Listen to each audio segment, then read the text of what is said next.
I am Jen Thomas. I am the Executive Director for the Ross County Humane Society, and we are asking for your help today to help us get a new building. The building will help the community, which will help the dogs, which then in turn will help the members of our community.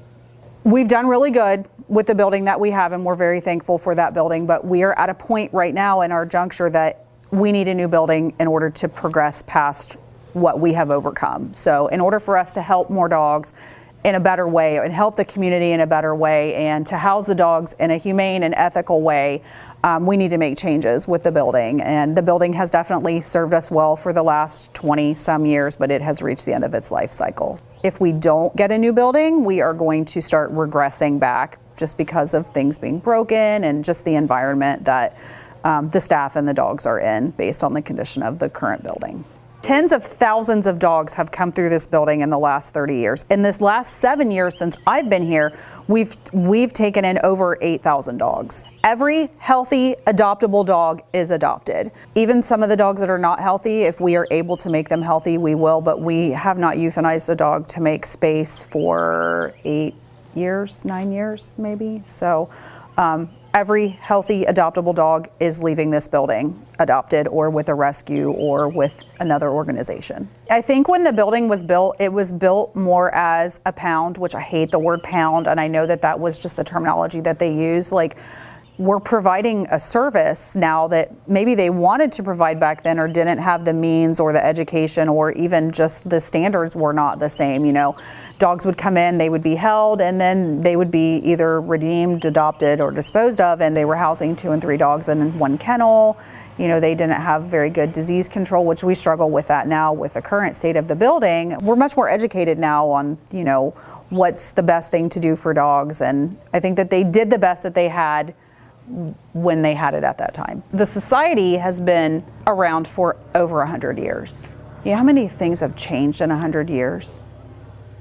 So much. Just the way people see companion animals, the way that people treat their pets, the laws around owning pets and those things have changed. And even in the last 30 years, those things have greatly changed. But you know what hasn't changed? Our building. I think that when it was built from just a contractor's standpoint, meaning, okay, they need kennels, they need this, let's just build that. We have kind of learned from that mistake and want to make sure that we are doing things in a better way. So we have actually been consulting with another organization, GG Shelter for Dogs. They're out of Canal, Winchester, and they spent years researching paint colors. How do we humanely house dogs? How do we prevent disease? How do we make it, you know, as stress-free for dogs as possible? And we're very, very fortunate to have that partnership with them. And we have consulted with them on a new design and kind of modeled our building sort of after what they do. We have consulted with people that I would consider to be experts in animal sheltering, at least in our particular area. And they spent years before they built their facility, and, you know, they really just want to help us, you know, do what we know our potential is, but our facility limits that in our current state.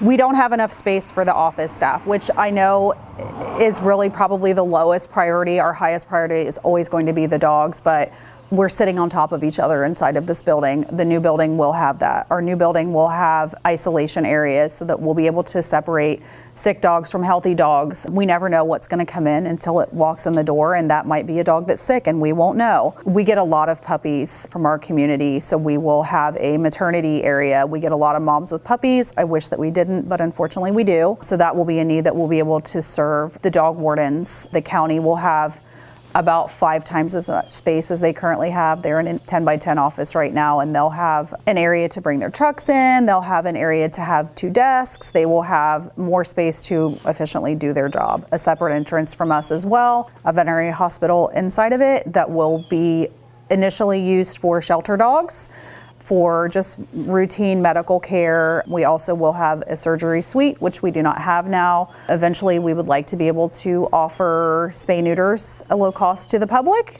but during the initial part, it will be used to spay and neuter our dogs, which will make it much more efficient, because right now we're transporting dogs to and from vet appointments, which takes up time, it takes up resources. There will be natural light for the dogs, which right now we don't have at all. The building is basically 100 by 40 building. It's 4,000 square feet, and I think it has 6 windows in it. So one of the things that we have learned from other partner organizations is that natural light is very important for dogs. Imagine if you were locked in a room with no light. I mean, that's kind of what we're dealing with right now just because of the way the building was made.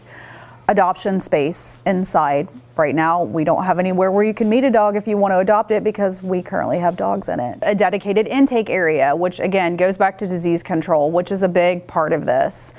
Right now we have one door. Dogs come in, dogs go out, they go out of the one door. It's not very good for controlling disease because if you bring in a sick dog and it walks through the building, then you bring in a healthy dog and it walks through the building because we don't have any other options. So the new building will have provisions for that space so that we can, again, we want to give people the healthiest pets that they can, the happiest pets that we can.